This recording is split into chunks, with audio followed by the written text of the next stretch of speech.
Halo,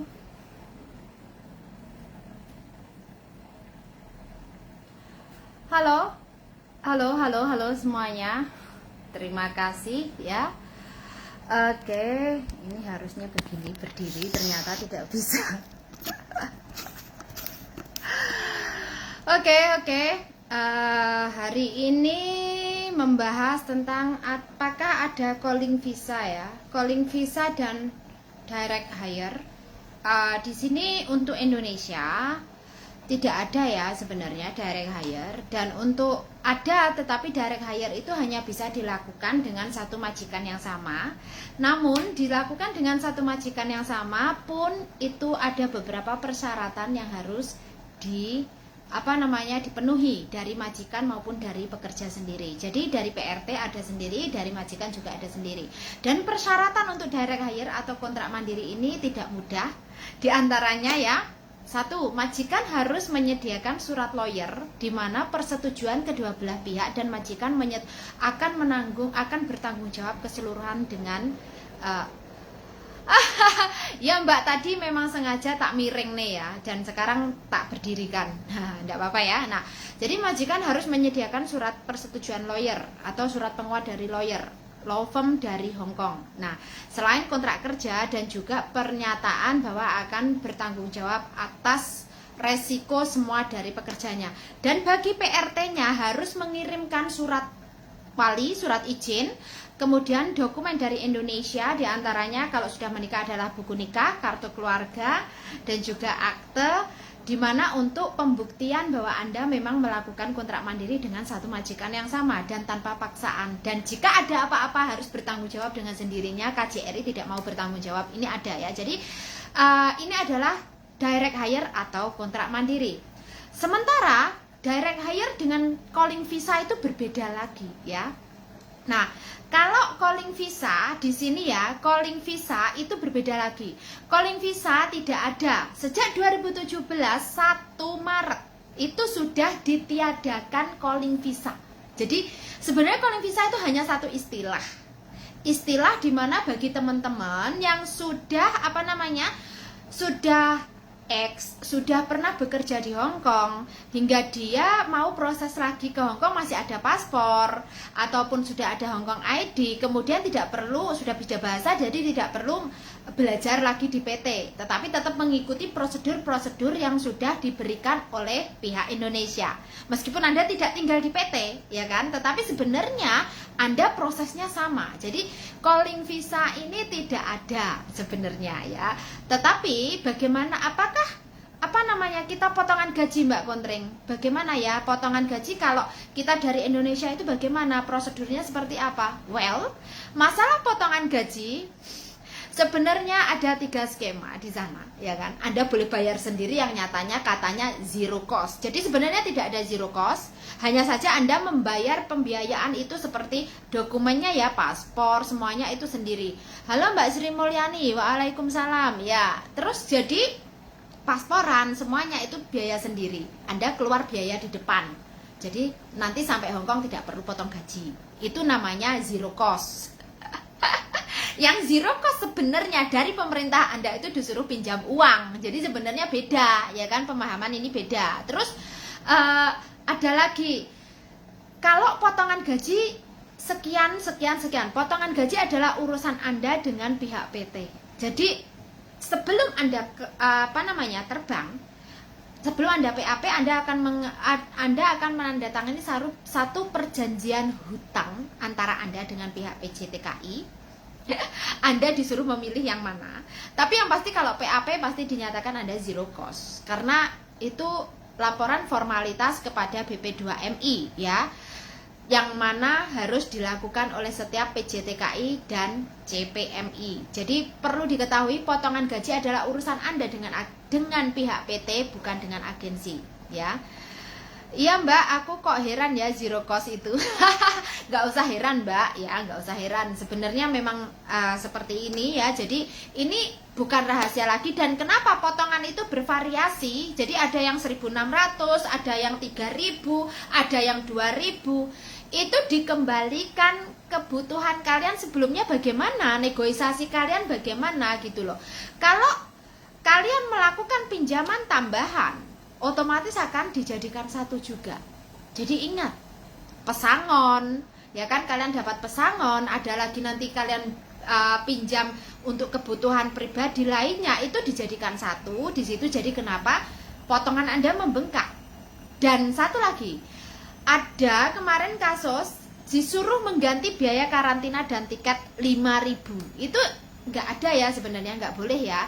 Tiket itu sudah tanggung jawab majikan dan biaya karantina adalah murni tanggung jawab majikan. Ini pihak PT yang meminta ya. Kemarin ada yang melapor ke saya dan saya harapkan teman-teman jeli, jika kalian dimintai seperti ini lapor ke KJRI. Dan agensi harus tahu, agensi harus menegaskan bahwa karantina dan tiket adalah tanggung jawab majikan, bukan pekerja.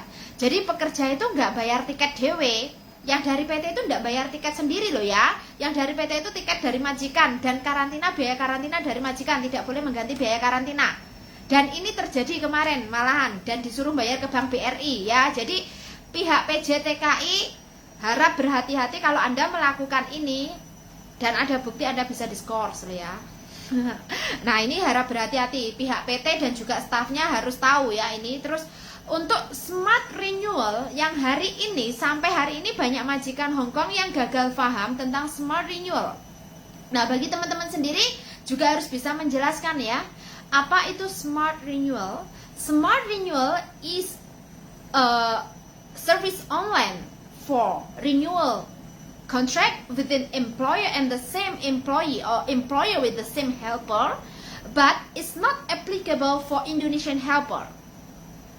And I do hope some of the employer watching this show, watching this live, and understand about it, and don't force your helper to follow your rule, because smart renewal is not applicable for Indonesian helper, only applicable for Philippine helper. Jadi di sini smart renewal ini tidak berguna bagi kita warga negara Indonesia atau domestic helper dari Indonesia.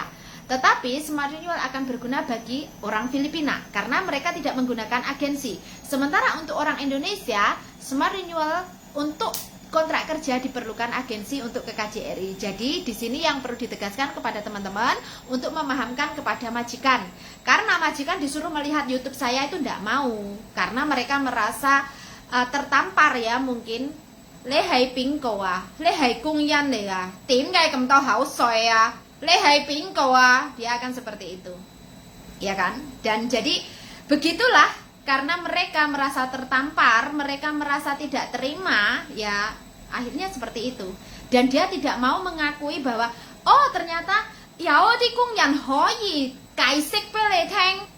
本身咧係印尼嗰個，我哋印尼領事館係唔俾得你個 smart renewal 㗎，因為你 direct hire 同埋 smart renewal 係唔同㗎。Nah di sini kan, Kak saya mau tanya, begini saya kerja juga nenek, jaga nenek, tapi nenek sudah mati tanggal 7 bulan April. Pertanyaannya yang tanda tangan siapa Mbak? Kalau yang tanda tangan yang meninggal otomatis kontrak Anda dismissal loh ya, tapi kalau yang tanda tangan bukan yang meninggal tidak ada masalah. Ya. Di sini saya nggak tahu kalau majikan Anda ini kan artinya yang tanda tangan siapa. Kalau memang yang tanda tangan bukan yang meninggal tidak ada masalah, artinya mereka tidak membutuhkan. Ini siapa ini mau ikutan ini? Wawan Prastyo. Aku nggak mau ya, karena saya nggak kenal siapa Anda. Oke, terus untuk teman-teman lainnya ya, biaya visa adalah 230 dan itu tanggung jawab majikan sesuai dengan kontrak kerja kita nomor 8. Jadi kalau teman-teman mau argumen sama majikan, pastikan Anda tahu kontrak kerja Anda, pastikan Anda tepat sasaran di dalam peraturan. Jadi jangan keluar dari rel koridornya ya. Jadi kalau kalian melihat video-video saya kemarin yang mungkin ekstrim, ini tidak berlaku bagi teman-teman yang baru. Karena apa? Anda yang baru membutuhkan secure job dan Anda membutuhkan waktu untuk mengadaptasikan diri Anda dengan keadaan. Jadi tidak berlaku ya. Jadi video-video yang saya berikan contoh itu tidak berlaku bagi teman-teman yang baru karena itu terlalu ekstrim ya. Jadi harap diperhatikan.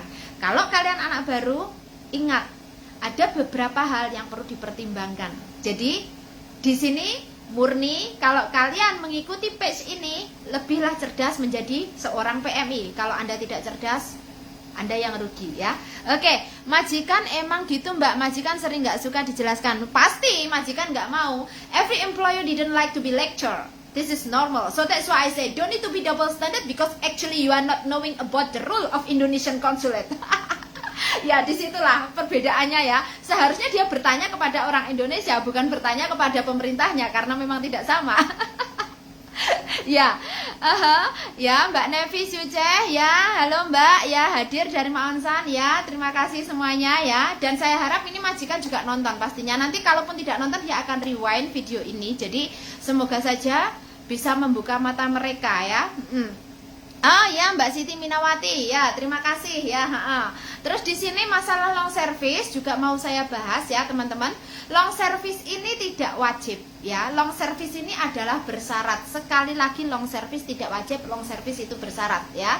Terus di halo Kak, akibat saran Kakak akhirnya aku pergi dari agen yang culas. Thanks, good. Kamu sudah keluar dari insecure-nya ya. Halo Chun Sungga, ngoyam ci hai pingko. Oke, halo Mbak Jini sama Mapeng, hai Tima. Ya, karena hari ini saya free, tidak masak, jadi kebetulan Pak Bos juga nggak ada, bisa live sama teman-teman ya, bisa menyapa teman-teman kembali. Halo Mbak Yuyun ya, halo Mbak Santi Anggraini, halo Mbak Aziril, Mbak Markona ya. Ya, nah besok yang libur hati-hati ya. Nah besok kan kita libur nih ya. Halo ya Mbak Trisulas, Mbak Trisulas ya boleh.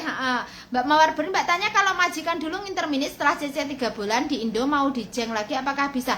Bisa saja, enggak masalah, enggak masalah ya, enggak masalah. Di situ enggak masalah. Halo Liana ya, enggak masalah karena selagi ada rekod bagus tidak ada masalah. Tapi bagi teman-teman yang sudah mengalami terminit 2 kali dalam 1 tahun, kalau memang mau proses lagi, kadang dibutuhkan untuk kronologi, penjelasan ya, kronologi kenapa Anda diterminit dan Anda harus mengembalikan kembali memori Anda, flashback penjelasan Anda ya. Mbak Nadia Putri Laras, ya halo. Halo ya. Nah, jadi di sini ada beberapa catatan ya teman-teman yang perlu Junwan hadir nggih. Ada beberapa catatan, diantaranya adalah 1, jika majikan memotong gaji kalian harus meminta kwitansi. Yang kedua, jika kalian melakukan transaksi apapun baik dengan agen, dengan majikan harus meminta kwitansi dan bukti ya. Terus yang selanjutnya adalah jika kalian menyatakan untuk memutus kontrak, ingat memutus kontrak maupun diputus kontrak, Anda harus pulang ke Indonesia menunggu proses. Tidak ada yang namanya proses itu berganti boleh menunggu di Hong Kong, tidak ada. Jadi aturan baku putus kontrak wajib pulang ke negara asal untuk menunggu proses ya. Jadi ingat, masalah visa turun atau tidak turun itu tergantung pada rekod Anda dan imigrasi, karena yang memberikan visa mutlak imigrasi. Direct hire and smart renewal is two things different, and I do hope some of employer they understand that direct hire is you have to come over to our Indonesian consulate to ask for more detailed information and the requirement. But for the smart renewal, it's a different. Smart renewal is not applicable for Indonesian helper. Okay, thank you. If you any question, you can drop on the comment or you just call me at 98506454.